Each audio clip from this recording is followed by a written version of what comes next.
Back on the Newsfeed PM, the Madlanga Commission has completed week 2 of its public hearings. Today, KZN NPA head Elaine Harrison gave testimony expressing the central role that the Political Killings Task Team played in combating the rise in murders in the province. Let's unpack this further with independent crime analyst Dr. Chris de Kock. Dr. Chris, good to have you. Thank you very much for your time. The IOL quotes you about a month ago, where you would have commended the work of the SAPS, particularly in dealing with CTI robberies, or what you'd call a cash in transit heist campaign that has been going on there. Could be related to the work of the Political Killings Task Team. It could not, but certainly there is a sense that there are some instances where the police are doing well, to the point that even the NPA in the province saying we've been seeing more prosecutions in this particular collaboration. Yet you get a letter that comes from a minister in that environment, and in that letter in December he says to the police commissioner, I don't see value in this thing anymore, let's disband it. What do you think is happening there? No, I think, and we have heard it yesterday, that the minister overstepped his mandate. He went into an operational issue, investigation, and especially in a task team, a highly specialized task team, where you have people of the NPA, people of the police, they work together. We have heard today there's about 8 different specializations in that team. He stops this by saying just, no, I've heard that this team is not worth anything. And then later, even according to General Masemola, he actually said, no, there was no political killings after 1995 or 94, I think. Now, we all know, even if that was said by General Masemola, as the reason why this team was closed, that is nonsense. Even today, on a daily basis, there can be these killings.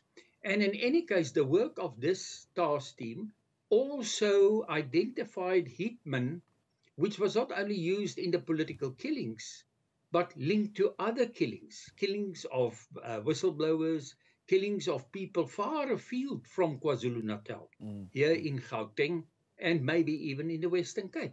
Yeah. So I just think, if we listen to the general yesterday, General van Rooyen, and she said it time and again, the minister gave a direction or a command which is not legitimate. Yeah. Is it just merely power dynamics, right, that are at play here, where we can say, well, the minister overstepped his bounds? Or is there something more that is at play? Because the commissioner, national commissioner, says, well, ordinarily I wouldn't, comply with an instruction that I know is outside of the ambit of the minister. But it does seem along the way he capitulates and he says, well, if we are going to disband it, let it be a more strategic, organized, watered down kind of process, not abrupt, because that could certainly interfere with the work of the police. What do we understand about that dynamic, and whether there is something in policy that can guarantee that a minister stays in the policy environment while the National Police Commissioner stays in the operations environment, and they never have to interact in such a way that we're seeing sometimes it brings compromise? Yeah, if I can go back, I think the National Commissioner thought that he will win some time. He and General Magwanazi will win some time. They will say, yeah, we will do this wind down process. It will take some time. Where the minister thought, and it seems General Sibiya, we will later hear from him, want an immediate end to this task team. And so it's strange. Even if the minister wanted that, it went still on for months until the dockets was brought to Pretoria, and now the work couldn't continue. That we have heard today. And now that the dockets is back in the province, actually the thing is running again. So I think there were other motivations behind it. We know that one of the main role players here in Gauteng, that task part of the task team, actually said that no, it's a good thing. He see in the media that General Masamola may be arrested and then suspended. And he thinks it's a very good thing because then his man, which we all know who that will become the national commissioner. So I think there's some interference here through different channels of organized crime. Spia's non-compliance, you're saying at least we will hear also from him, I suppose, at the commission at some point. But what do you read into that non-compliance where a deputy national police commissioner would really ignore a direct order from his superior? No, well, personally, I think this is all part of, and we will see it developing in the next, it's very early days still, so many things have to be collaborated, confirmed. Things may fall, which was set up to now. But I think there is much more in this. Is not a mistake from the minister's side, not a mistake from General Sibia's side. He went to the National Commissioner. He asked him to sign a letter on 2 occasions.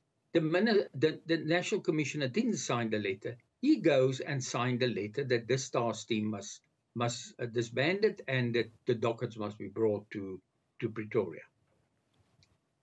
Bringing the dockets to Pretoria, I mean, in your experiences in the security space, I mean, would that have the effect of completely halting the investigation and render those particular investigations stagnant? Well, I think we have heard the frustration today of Advocate Harrison. And clearly it had that effect for at least a few months, that court cases couldn't commence, certain arrests couldn't be effected, and in general that further investigation and identification of people which are involved in all of these killings and even other killings could not be could not be identified. Does this reflect a general lack of accountability in the police environment, or maybe we should locate it largely at the level of minister, level of police commissioner, deputy police commissioner, or provincial commissioners? Where is this gap in accountability lying within the South African police? That's difficult to answer. I think there may be a lack of accountability right through the police, but on the other hand, if you yourself refer to successes, I mean, just while this commission is on, there was quite a big success on drugs in Volksrus. There was a big success in Bellville where AK-47s were seized. And then you have yourself referred to CIT robberies. I think there's still a lot of people who work very hard in the police and try to fight the crime and even achieve success. Yeah. So I think the accountability, maybe you'll find pockets of it right through the police. I think in this specific case, the National Commissioner, and that's my personal view, should have told the minister, no, I'm not going to do what you inquire for me, and then face the consequences, because the consequences would in the end be for the minister and not for the National Commissioner. So there's a lot going on in the police. I mean, you mentioned this matter of Bellville, right? Ian Cameron, who is the chairperson of the Portfolio Committee on Policing, has now put out that apparently that particular operation was not as successful as they are leading us to believe. He says the official docket only records 6 suspects, 6 rifles and 6 pistols. 2 suspects and 2 pistols are missing from the paperwork. The most alarming development is that all the suspects described internally as KZN hitmen on their way to Nyanga taxi rank have now been released. What must we say to these things and what is happening in the police, even as the commission is going on? Yeah, because I was listening to the commission the whole day and yesterday and all the other days, and I will continue on Monday, because I don't want to miss anything, and I want to be fully aware of what happened in the commission. I was not aware of this last, but yesterday I had it that the successes that was given was 6 AK-47s, 9 mils or something like that, and 9 hitmen. And they were not called hitmen at that stage. I mean, they would just say they arrested so many people. Yeah. So, well, that's another interesting development. Parliamentary. But I knew that AK-47s Yes. were coming from KwaZulu-Natal, according to the news yesterday. Yeah. Parliamentary oversight, I mean, that particular note coming from the Portfolio Committee itself, but I suppose is something that could be tightened up, that shows that there's been some degree of failure in that particular oversight function, at least according to the testimony of Van Rooyen, that Parliament, for example, would have heard these things in March, long before General Mkhwanazi would have had that presser around these allegations, and they could have called for an investigation even then, and nothing happened. Yeah, well, I mean, I have heard when General Mkhwanazi made his revelations on that Sunday, I was actually contacted by various media. I can't remember which ones, and they asked me, why do you think General Mkhwanazi did this very strange thing? I mean, a provincial commissioner having a media conference on a Sunday morning and reveal these very shocking things.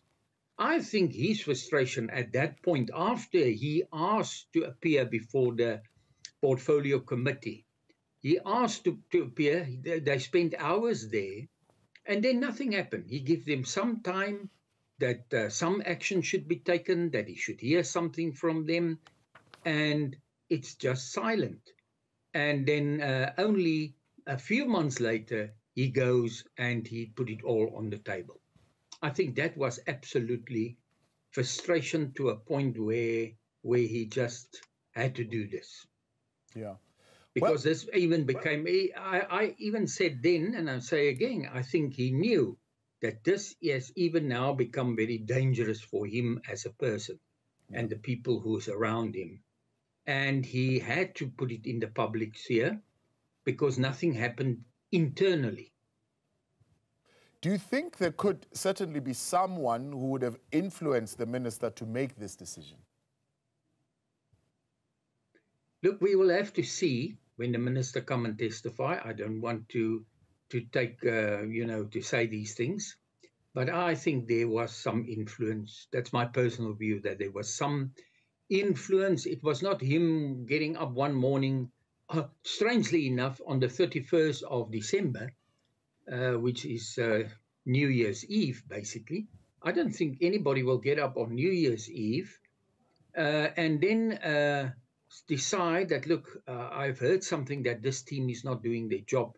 So I must now do something which is actually not even in my mandate, to give a message to the National Commissioner, you must disband this thing immediately. And that happens on New Year's Day and the day after. I mean, everybody's on leave. Yeah. Doc, we appreciate your time. Let's leave it there. That's Dr. Chris de Kock, independent crime analyst.